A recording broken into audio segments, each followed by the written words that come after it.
alma, corazón y vida con Elizabeth Gil. ¡Despierta tu casa, Descanshopper! En Descanshop la primavera tu casa altera. El sofá que buscabas, el colchón que tu cuerpo necesita. Los complementos que darán el toque personal a tu hogar y pagando poquito a poco con una financiación a tu medida. Busca tu tienda más cercana en descanshop.es y despierta el encanto de tu casa.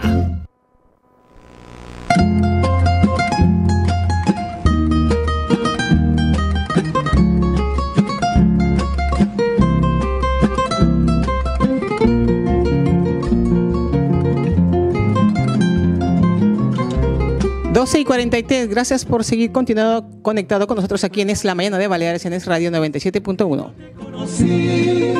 Recuerdo aquella tarde, pero no me acuerdo ni cómo te vi. Y recuerde, ya es fin de semana, es viernes, mayo 7.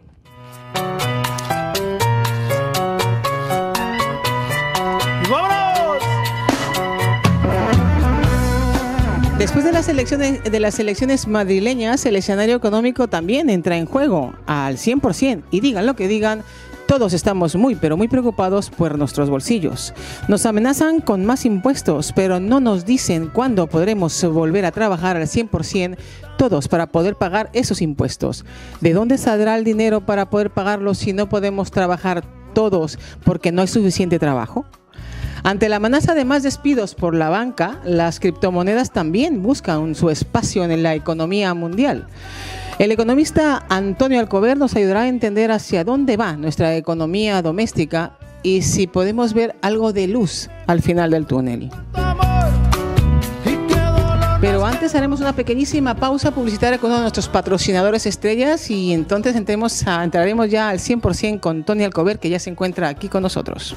¿Tienes problemas de erección y falta de deseo sexual? ¿Tu masa muscular disminuye a pesar de hacer ejercicio y no paras de ganar kilos? ¿Te sientes triste, irritado, con ansiedad y depresión? ¿Te falta energía para empezar el día o tu memoria pierde datos y se queda colgada? No esperes más. Recupera tu calidad de vida ya. El bajo nivel de testosterona produce alteraciones graves en la salud. Decídete a recuperar tu salud con la terapia hormonal bioidéntica individualizada. Tu vida lo notará. Instituto Médico DIS, en Palma. Llama al 700-413-091 o escríbenos a institutomedicodis@hotmail.com y recupera tu salud. Tony Alcover, muy buenos días, gracias por acompañarnos. Buenos días y muchas gracias. Al contrario, a ti muchas gracias porque sé que andas de sitio en sitio haciendo, como siempre, aparte de economista y de profesor de la universidad y de vicepresidente del colegio, también eres vicesecretario del Colegio de Economistas. También eres tertuliano en los medios de comunicación. Sí, un poco cuando me requieren hago esa labor en el Colegio de Economistas, que es un poco ser su cara más institucional cuando ellos lo requieren. Bueno, ya me escuchaste y bueno, creo que ya lo sabemos todos. Después de las elecciones madrileñas, aunque digan lo que digan, el escenario pues ahora entra en juego 100% la política. Nos amenazan con más impuestos, Tony. Nos dicen que vamos a, toda la semana nos está diciendo que vamos a pagar hasta peaje por las carreteras. Vamos a pagar más tasas para los vuelos, el famoso impuesto verde. Te voy a hacer un rápido resumen y luego ya tú me dices a mí qué más nos hace falta, porque es que la lista es tan larga que no quiero extenderme tanto porque yo creo asustados ya estamos. El nuevo impuesto también del diésel, que lo van a aumentar que para desincentivar su uso. La luz más cara, bueno, eso no es noticia, cada mes es más cara, es que ya no sé de dónde vamos a sacar, vamos a tener que empezar a hacer hogueras en las casas para poder tener algo de luz y calor. Luego dicen también el patrimonio, ahí está el patrimonio y sucesiones, que está al 100% en la polémica, porque claro, somos el único país que lo pagamos, creo, no sé si a nivel mundial, pero creo que sí. Sí, es curioso que para justificar algunos impuestos hablen de armonización fiscal, y si nos armonizarán realmente lo que tendríamos que hacer es eliminarlo, porque somos el único país que lo mantiene. Que lo mantiene donde existe. La renta, también vamos a subir más la renta, impuestos para las pensiones, el IVA, impuesto para los plásticos, el impuesto para Google, que viene siendo el impuesto digital ¿Me queda algo por decir algo? Pues la tasa Tobin, también en los bancos y alguna tasa más. Bien, ¿qué ocurre? Todo esto no hay que engañarse. Antes de que llegara la pandemia teníamos una situación económica ya que había sido que salíamos de un ciclo muy positivo, con unos vientos de cola fenomenales, el petróleo se había abaratado muchísimo durante 2 o 3 años, los tipos de interés, ya sabemos, la política expansiva del Banco Central Europeo, que ya se había iniciado en el 2015, imitando un poco, o imitando en gran manera lo que había hecho Estados Unidos, la economía se estaba relanzando, pero España, que seguía teniendo un problema de déficit excesivo, que arrancaba de la crisis, que había llegado hasta el 9-10% del déficit, y tenía un compromiso de rebajarlo hasta el 3%, pues España hacía sacrificios y poco a poco se había ido recortando el excesivo gasto. Habíamos mantenido unos impuestos en torno al 38-39% del PIB, y a medida que íbamos recortando el gasto, este sobregasto que teníamos, y si recaudábamos un 39%, pues habíamos llegado a gastar casi un 50%. Pues lo que habíamos conseguido es mantener los ingresos y reduciendo el gasto y aproximándolo de tal forma que más o menos recaudábamos un 39% y gastábamos un 42%. Bueno, decía que éramos de las economías que más íbamos, es cierto, o sea, habíamos sufrido muchísimo más con la crisis, pero que íbamos a crecer más. Sí, habíamos recuperado muchísimo, se habría generado empleo, pero a partir del 2018, como sabemos, hay una crisis de gobierno, cambio de gobierno, y entonces esa disminución del déficit toca en el 2,5% el suelo, empieza a incrementarse y al mismo tiempo cae el PIB. El PIB llega al 2% en el año 2019 y se esperaba un 2020 que siguiera disminuyendo, prácticamente hubiera sido un año de poca creación de empleo, pero con un altísimo déficit, casi acordemos que en las reglas fiscales europeas dicen que cuando nos acercamos al 3% se abre un procedimiento por déficit excesivo, una alerta por procedimiento excesivo, y nosotros ya habíamos rebotado el 2,5 y volvíamos hacia el 3. Entonces éramos un país que, pese a que teníamos todo a favor, el viento detrás en popa, y estábamos navegando muy bien, a pesar de todo teníamos un problema de excesivo gasto ya, y ya nos estaban tocando las trompetas desde la Unión Europea. A todo esto, esta situación se enmascara un poco con la llegada del COVID, de la COVID. Sí. Claro, con la llegada de la COVID parece que la excusa es, bueno, ahora nos dejan gastar más, gastamos más y disparamos el déficit hasta niveles, bueno, recordemos que, por ejemplo, Unidas Podemos defendía llegar al 45% del gasto del PIB, y 45% es ya ponernos casi a niveles muy por encima de Europa y casi a niveles de Francia. Bueno, con la COVID hemos llegado a estar a más del 50%, acordaos que veníamos de un 41% y hemos llegado a estar más del 50%, y yo quiero decir, en los países comunistas de la antigua URSS se llegaba al 90%. Nosotros ya estábamos en la COVID en el 51-52%, con un déficit disparado, de nuevo por encima del 10% del PIB, etcétera. Pero, Tony, ¿qué ocurre? Mientras haya la enfermedad, nos dejarán tenerlo. Tenemos ahí, sí, nos dejarán tenerlo, pero y nos han dicho, bueno, y cuando salgamos, hemos pedido ayuda, hemos levantado la mano diciendo necesitamos ayuda, y nos han dicho sí, yo te ayudo, pero tú también te has de ayudar a ti mismo. Y dice, has de disminuir ese déficit público. ¿Qué ha pasado? No nos hemos ido enterando porque se presentaba el plan porque nos tienen atontados. Pero hay una distorsión que es todos los partidos políticos, que es cuando hay elecciones, pues no conviene decirlo.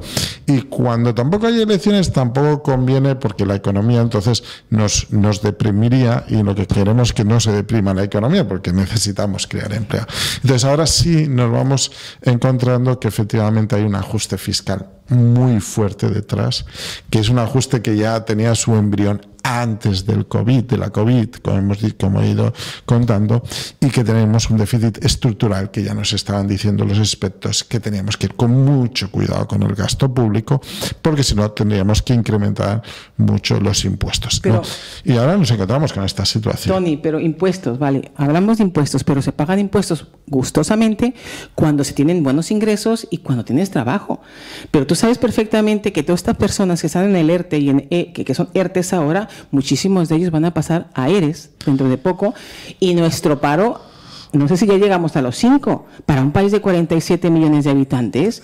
Entonces, ¿quién va a pagar esos impuestos? Los mismos que pagamos, que se pagan una gente pobre trabajadora que con dificultades llega a fin de mes, y luego para colmo, ahora con las declaraciones anuales hay que pagar también lo que te prestaron de ERTE, una parte. O sea, yo no entiendo de dónde es esto. Bueno, el estado que tenemos es un estado de bienestar que nos ofrece muchas ventajas, pero es un estado caro de pagar, o sea, de verdad. O sea, tenemos nuestra educación es muy buena, nuestro sistema sanitario está muy bien, nuestro sistema de pensiones garantiza, pero tenemos que financiarlo, y esta es la realidad. No podemos pedir sin pensar que detrás hay una corresponsabilidad fiscal. Oye, si pides mucho, vas a tener que pagar muchos impuestos. Y esto hay que tenerlo. ¿Cuál debe ser la guía lo que debe guiar ahora mismo a los políticos? A mi entender, a mi modesto entender, es crear empleo y riqueza. Porque ahora ¿qué tipo de empleo, Antonio? Entonces, lo que tienes que crear es empleo, y tienes que preguntarte, ¿quién crea empleo? Pues los empresarios, porque el Estado, al fin y al cabo, no subvenciona. El Estado, ya lo sabemos, pagamos todos. Es eficiente en determinados temas, pero muy ineficiente en muchos otros. Bueno, ya no voy a entrar yo en la política de decir cuántas consejerías se tiene y cuántas vicepresidencias, porque lo estamos pagando todas, es grandísimo, es uno de los... necesitamos también ahí controlar ahora el gasto, porque tenemos un déficit estructural, incrementar los ingresos, pero siempre pensemos que lo mejor que podemos hacer es crear empleo. ¿Y quién crea el empleo? El empleo lo crean los empresarios. Entonces tenemos que ir pensando si tenemos que generar más empresarios, si hay que crear una verdadera cultura del emprendimiento. ¿Cómo? Si no se les ha ayudado, Tony. Se les ha dejado. Exactamente.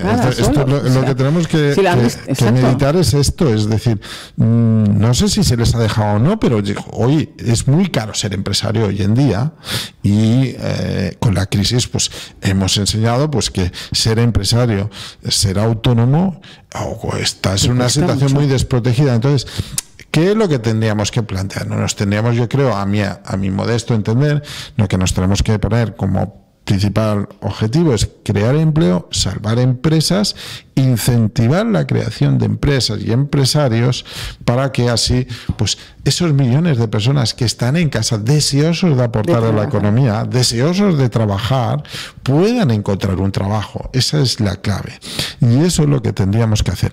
Todos estos 140.000 millones que van a llegar, deberíamos plantearnos cuál es su aportación a la generación de riqueza y empleo. Esta debería ser la clave. Pero esa es la gestión del gobierno actual que tenemos. Ese es el problema que se pone en duda, y tú lo sabes perfectamente, que ya confianza, porque esos 140.000 millones se van a tener que pagar, y yo creo que mis nietos y bisnietos lo van a estar pagando todavía, si es que los llego a tener, porque todavía no los tengo. Mira, antes de irnos, no quisiera despedirme sin terminar con lo de la banca. Estaba despidiendo casi 8.000 o 9.000, ya no sé, ya perdí la cuenta de los despidos que ha hecho la banca, cerrando sucursales por todo el país, y ya tienes que buscar en Google donde hay una sucursal abierta y a ver si te tienen, porque es otra, porque si no pasa al cajero, porque si no te cobramos. Bueno, aquí mi compañero Pau tiene una duda, porque quiero hablar de las criptomonedas, porque las criptomonedas se han puesto muy en auge y mucha gente no entiende si son seguras, no son seguras, y están también ahí tratando de hacerse un sitio en la economía mundial y en la economía familiar, sobre todo aquellos que quieren invertir en algo seguro y no confían en los bancos. Pau. Sí, hay gente que aún piensa que esto es como una estafa, ¿no? Piramidal, pero bueno. Déjame pasarle. Sí. Digo que hay gente que aún piensa, ¿no?, que esto es un poco estafa piramidal o que no. Claro que no es algo tangible, pero claro que es dinero. Eso lo tengo claro. El tema del tributaje. Sí, es bueno. Más complejo. Yo voy a explicar un poco lo que es todo lo que es la criptomoneda. La criptomoneda es un sistema, es una moneda virtual, una moneda que realmente no existe. Teléfono. Una moneda que no existe, que es virtual, lo sabemos. Y entonces, como tal, tiene que tener una seguridad. Y esta seguridad se consigue con un sistema que se llama blockchain, ¿no? que lo que haces es que prácticamente queda registrado de quién a quién va pasando esta moneda, y después hay unos terceras personas que hacen minería, que consolidan para que estos datos sean anónimos y queden consolidados y haya seguridad. Esta es la idea de un japonés que la creó, hizo 19 millones de estas monedas. Estas monedas se dividían un poco en céntimos, en unas partes que se llaman, que si no me equivoco se llaman salcosis, o tienen el satoshis, que es el nombre precisamente de la persona que creó esta moneda virtual. ¿Qué era ventajoso en esta moneda virtual? Pues entre otras cosas el anonimato. Y el anonimato pues hacía que en este mundo que nos tienen todos controlados, que nos tienen absolutamente controlados en todo, pues esta moneda era opaca, te garantizaba un cierto anonimato al mismo tiempo que te garantizaba seguridad. Y esto lo hacía muy atractiva. Pero no nos tenemos que olvidar que todas las monedas tienen tres funciones, ¿no? Esto es de economía, ¿no? Nos dicen que las monedas sirven para medir, es un patrón de medida, podemos medir en gallinas, en conejos, lo que vale una casa, pero también lo preferimos hacer en euros o en cualquier otra moneda. En segundo lugar, sirve para intercambio, para promocionar el intercambio. Antiguamente, en los tiempos feudales se pagaba, pues a lo mejor con 2 cerdos, 3 gavillas de trigo, etcétera, etcétera, pagabas el alquiler. Hoy en día tú vas y no te admiten. Te podrían admitir, pero lo único que realmente está detrás de lo que es el valor del euro y de todas las monedas que son fiduciarias es que el gobierno tiene una ley en la cual a tu acreedor le obliga a aceptar el euro como moneda que digamos te deje sin la deuda, te elimine o permita satisfacer tu deuda. Está obligada a aceptarlo. Si tú vas con gallinas, trigo, etcétera, pues puede o no aceptártelo a cambio de la deuda. Y por último estaba como depósito de valor. Tú puedes tener acciones, puedes tener una casa y puedes tener dinero líquido en casa. Bien, la gente que está invirtiendo en teoría está invirtiendo en depósito de valor, pero que se acuerde que esto es como acciones, suben y bajan, está especulando. Es una inversión especulativa. Si no lo utiliza para las dos otras funciones, como medio de pago o como lo estás estudiando y estás jugando en un mercado muy especulativo. ¿Será piramidal o no lo será? Porque también tiene su uso. Pero cuidado al jugarlo. Estás jugando. O sea, puedes perder o ganar. Puedes perder o ganar. Y es un casino, casi. Tiene menos fundamentos incluso que las acciones. Bueno, Tania Quevedo, muchísimas gracias por habernos acompañado. Hemos aprendido algo y seguiremos con estos temas más adelante. Te seguiremos molestando para que nos un poquito de luz. Gracias. Vale, muchas gracias. Es Radio. Servicios informativos.